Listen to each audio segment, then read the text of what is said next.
Hello விஸ் இன்றைக்கி நம்ம பார்க்க போகிற வீடியோ என்னென்னா ரொம்ப ஈஸியான அதே மாதிரி ரொம்ப சுவையான அப்பளம் சமோசா தாங்க பார்க்க போகிறோம். வாங்க வீடியோக்குள்ளே போகலாம். வீடியோக்குள்ளே போகிறதுக்கு முன்னாடி நம்ம சேனல் சப்ஸ்கிரைப் பண்ணுங்கள் அண்ட் மறக்காமல் பெல் ஐக்கானை கிளிக் பண்ணுங்கள்.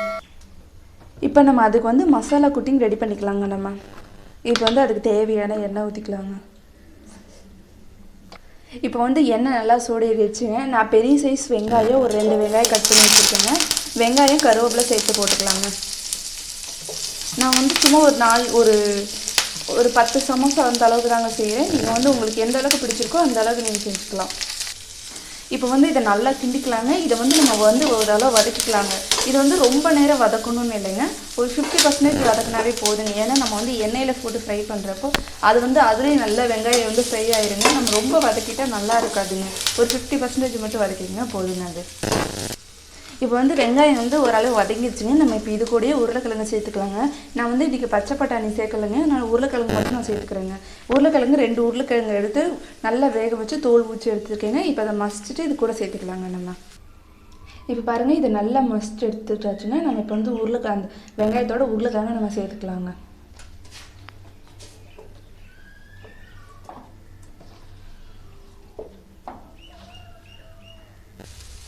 இப்போ வந்து நல்லா வதக்கிக்கலாம்.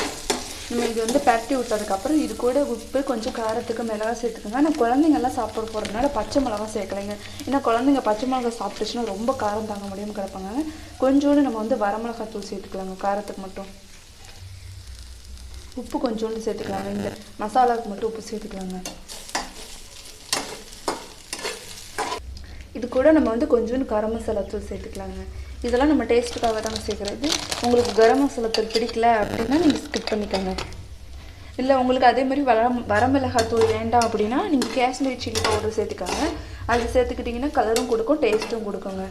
இப்போ இதை வந்து நல்லா லைட்டாக வந்து வதக்கிக்கலாங்க. இது கூட நம்ம தண்ணி சேர்க்காதீங்க. ஏன்னா இந்த ஃபுட்டிங் வந்து நம்ம உள்ளே வைக்கிறப்போ தண்ணி சேர்த்தா ஒரு மாதிரி போயிருங்க. தண்ணி சேர்க்காதீங்க.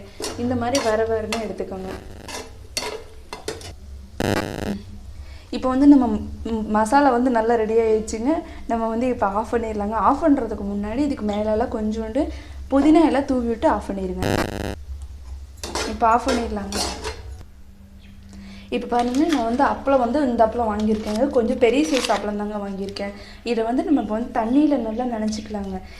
இதுதாங்க ரொம்ப முக்கியமான டிப்ஸுங்க. இதை தண்ணியில் நினச்சி போடணுங்க. இல்லைன்னா இது வந்து மசாலா வந்து ஃபுட் ஆகாதுங்க. நான் ஒரு 7-8 ஃபுட்டு எடுத்துருக்கேங்க. அப்பளம் நான் ஒரு 7-8 எடுத்துருக்கேங்க. அதை வந்து இப்போ நல்லா இது பண்ணிக்கலாங்க.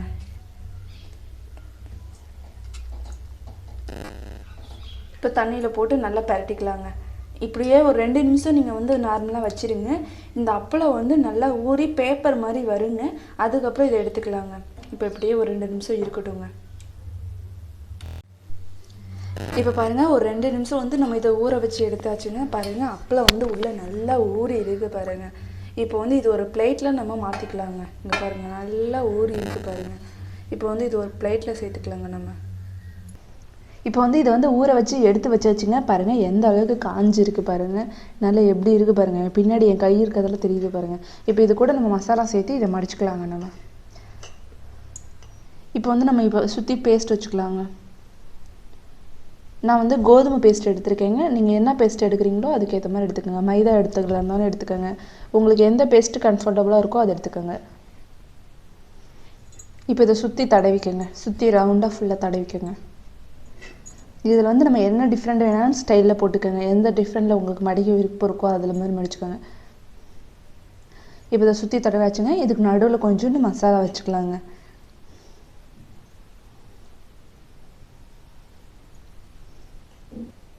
இப்போ பாருங்கள், இதை வந்து நம்ம வந்து சமோசா மாதிரி மடிச்சுக்கலாங்க.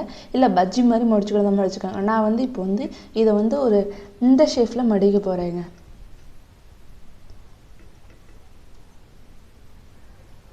இப்போ பாருங்கள், இதை மடித்து வச்சுங்க. இப்போ இதே மாதிரி நம்ம எல்லாமே மடித்து எடுத்துக்கலாங்க.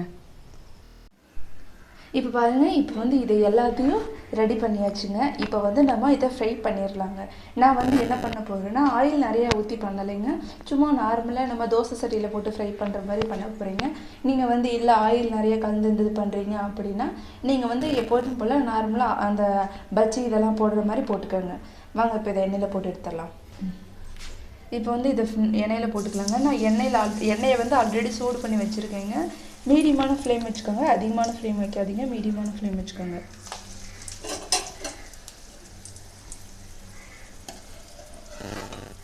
இப்போ இதை லைட்டாக பரட்டிக்கலாங்க. இங்கே பாருங்கள், போட்டோன்னே வெந்துருச்சு பாருங்கள். இதை பரட்டிக்கலாங்க. இப்போ இதை பரட்டிக்கலாங்க நல்லா. பாருங்கள் எவ்வளோ சூப்பராக ரெடி ஆகிடுச்சு பாருங்கள். போட்டோன்னே பாருங்கள் எப்படி வேகுதுன்னு. இதை நீங்கள் குழந்தைங்களுக்கு கொடுத்தீங்கன்னா அவங்க அப்பளத்தில் தான் போட்டதுன்னு யாருனாலையும் கண்டுபிடிக்கவே முடியாதுங்க. அந்த அளவுக்கு இது இருக்குங்க. இப்போ பாருங்கள் இது நல்லா வெந்துருச்சுங்க. இப்போ வந்து இதை நம்ம எடுத்துக்கலாங்க. எவ்வளோ பார்க்கும்போதே தெரியுது பாருங்கள், அப்படியே மொறு மொறுன்னு இருக்குது பாருங்கள். இப்போ இதை நல்லா எடுத்துக்கலாங்க. இப்போ இதே மாதிரி எல்லாம் போட்டு எடுத்துக்கலாங்க. பாருங்கள் எவ்வளோ சூப்பராக ரெடி ஆயிடுச்சு பாருங்கள். எல்லாமே அப்படி சும்மா உள்ள கிறிஸ்பியாக இருக்குது பாருங்கள். நான் இப்போ சாப்பிட்டு காட்ட போகிறேங்க. பாருங்கள் எவ்வளோ கிறிஸ்பியாக இருக்குது பாருங்கள். இதை பார்க்குறப்ப பப்ஸு சாப்பிட்ற மாதிரியே ஒரு ஃபீல் கிடைக்குதுங்க. வெஜ் பப்ஸ் சாப்பிட்ற மாதிரியே இருக்குங்க. அவ்வளோ சூப்பராக இருக்குங்க. டேஸ்ட்டாக இருக்குங்க. காரம் உப்பு எல்லாம் கரெக்டாக இருக்குங்க. இதே மாதிரி நீங்களும் உங்கள் வீட்டில் ட்ரை பண்ணி பாருங்கள். ட்ரை பண்ணி பார்த்துட்டு எப்படி இருக்குன்னு கமெண்ட் பண்ணுங்கள்.